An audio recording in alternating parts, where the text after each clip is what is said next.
अध्यक्ष आएंगे, हो सकता है उस दिन उम्मीदवार की भी घोषणा हो जाए। तब तक तो हमको लग रहा है क्लियर हो जाएगा बहुत कुछ। हो सकता है उस दिन उम्मीदवार की भी घोषणा हो चुका हूँ सर, कि मान लीजिए हमारी बातचीत पहले हो चुकी है और पहले हम लोग बात करने के उपरांत पुनः एनडीए में आए हैं। हम तो एनडीए से अलग थे। मंत्री ने चिराग जी को गले लगाया और चिराग जी की लोकप्रियता, चिराग जी ने उसमें संघर्ष का रास्ता अपनाया और निश्चित रूप से आज हम लोग एनडीए में हैं। पहले कह चुके हैं 6 सीट प्लस 1 राज्यसभा, इस पे हमारी बातचीत हुई है। अब बाकी हम लोग की पूरी प्रदेश कमेटी राष्ट्रीय अध्यक्ष जी को अधिकृत कर चुकी है कि वो जो फैसला लेंगे वो मंजूर है। राजनीतिक रूप से कोई ऐसी बातचीत नहीं चल रही है, चूंकि गठबंधन धर्म की एक मर्यादा है और हम पहले अकेले थे तो सबसे बात होती थी। आप देख रहे हैं न्यूज़ फाउंडेशन। लोजपा रामविलास के प्रदेश अध्यक्ष राजू तिवारी का बड़ा बयान आया है। राजू तिवारी ने एनडीए में सीट शेयरिंग को लेकर जो है वो बयान दिया है। कितनी सीटें चाहिए चिराग पासवान को एनडीए में, ये भी बताया है। उन्होंने कहा है कि सारी बातें जो हैं वो पहले ही हो चुकी है। जब नीतीश कुमार एनडीए का हिस्सा नहीं थे तब उससे पहले ही जो है वो बातचीत जो है वो बीजेपी के नेताओं के साथ चिराग पासवान की हो चुकी है। उन्हें कितनी सीटें चाहिए? उन्हें 6 लोकसभा सीटें और 1 राज्यसभा सीटें चाहिए और ये डिमांड जो है आज की तारीख में अब भी जो है वो राजू तिवारी जो है वो कर रहे हैं। चिराग पासवान आगामी 9 मार्च को पटना आएंगे और 10 मार्च को वैशाली लोकसभा क्षेत्र में बड़ा कार्यक्रम है और उस दिन वैशाली लोकसभा क्षेत्र से कौन होगा उनकी पार्टी की तरफ से प्रत्याशी, ये भी ऐलान जो है वो कर दिया जाएगा। आगे आप वीडियो में देखिए राजू तिवारी क्या कुछ कहते हुए नजर आ रहे हैं एनडीए के साथ गठबंधन को लेकर, तेजस्वी के साथ जाने को लेकर। और तेजस्वी यादव ने जो पटना के गांधी मैदान में रैली। सबसे पहले तो सभी प्रेस के साथियों का स्वागत करते हैं, अभिनंदन करते हैं आज इस प्रेस वार्ता में। आगामी 10 मार्च को साहेबगंज के हीरा सिंह उच्च विद्यालय में हमारे राष्ट्रीय अध्यक्ष आदरणीय चिराग पासवान जी का एक बड़ा कार्यक्रम होना निश्चित हुआ है। उस कार्यक्रम में हमारे राष्ट्रीय अध्यक्ष जी 11:30 बजे दिन में आएंगे और उस कार्यक्रम को संबोधित करेंगे। आज हमारे साथ हमारे प्रदेश के सभी शीर्षस्थ नेतागण हैं, जिला अध्यक्ष जी हैं, हमारे यहाँ के कार्यक्रम प्रभारी हैं, हमारे और सभी प्रकोष्ठ के अध्यक्ष भी हैं। मैं आप लोगों के माध्यम से यही संदेश देना चाहता हूँ कि उस दिन कार्यक्रम है और एक बड़ा कार्यक्रम हम लोग करने जा रहे हैं।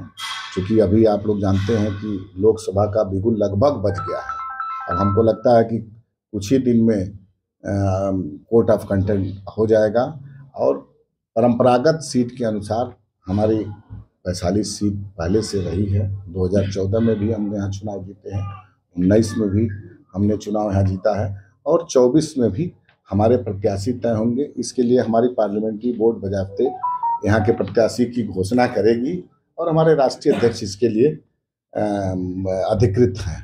इसी क्रम में आप लोगों के बीच मैं आज आया हूँ यही बताने कि उस दिन आप सब लोगों को आमंत्रित भी करूँगा और आपके माध्यम से हमारे नेता के, हमारे पार्टी के सभी और जो भी हमारे नेता के चाहने वाले सुनने वाले लोग हैं सबको भी आमंत्रित करूँगा।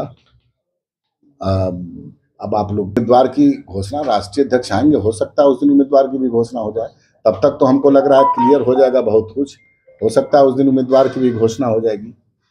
सीट शेयरिंग की जो मामला है वो क्या ठीक ठाक है बीजेपी के साथ वर्षा? नहीं, देखिए बहुत कुछ 2020 में जब हम लोग एनडीए से अलग हुए थे, उसके बाद पुनः जब हम लोग एनडीए में गए, चिराग जी के फैसला लिए कि हम एनडीए में जाएंगे, उस समय ही बहुत कुछ हम लोग बात हमारे नेता और भारतीय जनता पार्टी के, उसमें नीतीश जी गठबंधन में नहीं थे, आप लोगों को याद ही होगा।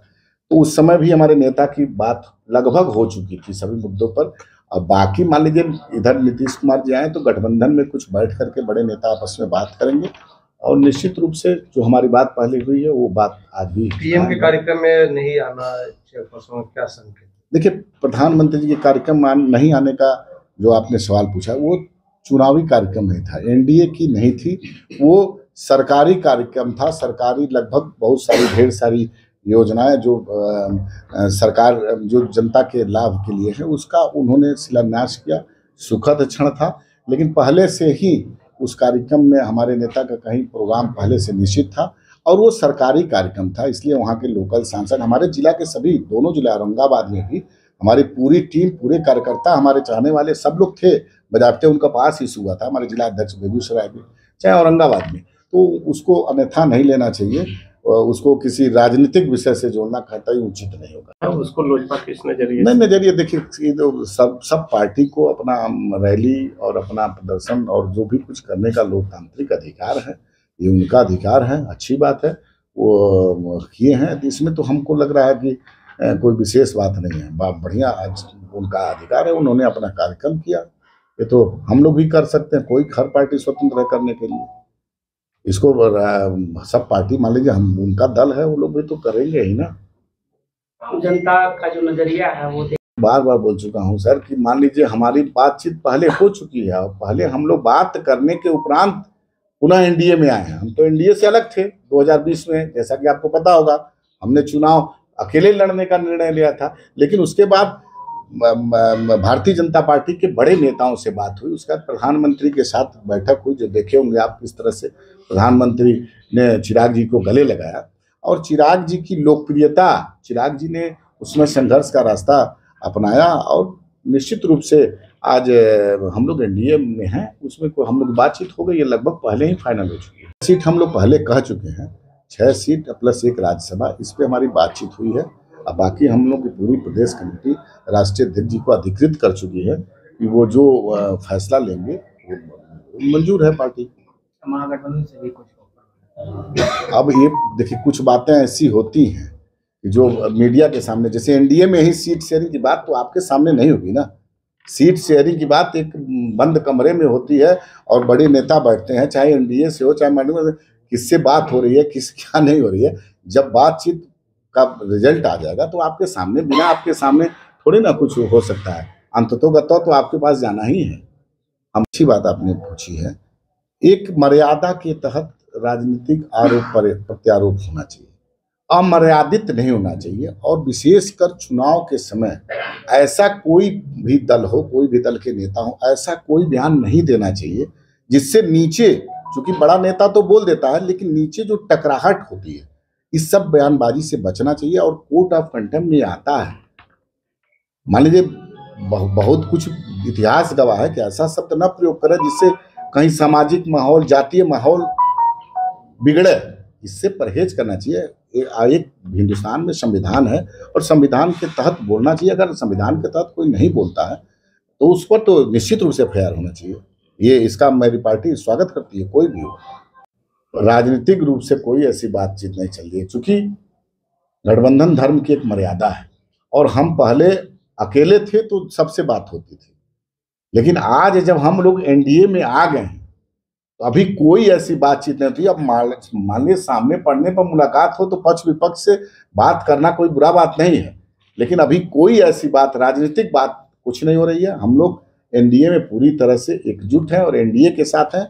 और हमारे नेता आदरणीय चिराग पासवान जी तो इस मामले में बदनाम है प्रधानमंत्री जी के नीतियों को गुणगान करने में, और प्रधानमंत्री की नीतियों से तो पहले भी प्रभावित है। आपने देखा होगा कि हमारे नेता ने 2020 में क्यों नहीं भारतीय जनता पार्टी को के खिलाफ चुनाव लड़ा, क्योंकि हमारे जो विजन है प्रधानमंत्री का, उसमें हमारी पार्टी पूरी तरह, हमारे नेता, उनकी सहमति है।